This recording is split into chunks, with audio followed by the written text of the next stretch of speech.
যদি তুমি জীবনে বরকত পেতে চাও, সম্মান পেতে চাও, হৃদয়ের প্রশান্তি পেতে চাও, জেনা ব্যভিচার যেটা প্রেম দিয়ে শুরু হয়, জেনা ব্যভিচার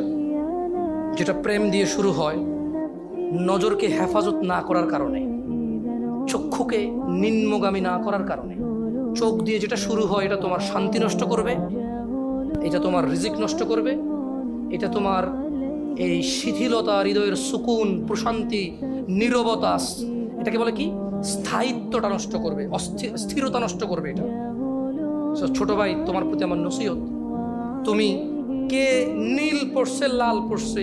কে ছোট পড়ছে, কে বড় পড়ছে, তুমি এগুলো মেজারমেন্ট করার দরকার নাই। তুমি নিচে নজর রাখো, হাঁটো, তোমার এটা জানারও দরকার নাই আজকে তোমার সামনে দিয়ে কয়টা মেয়ে কি পড়ে গেছে তুমি দেখোই নাই। তুমি নিচে হাঁটো, যথাসম্ভব তুমি যতটুকু নিচে দেখে হাঁটা সম্ভব তুমি তোমার চোখকে হেফাজত করো। লজ্জাস্থান হেফাজত হবে, লজ্জাস্থান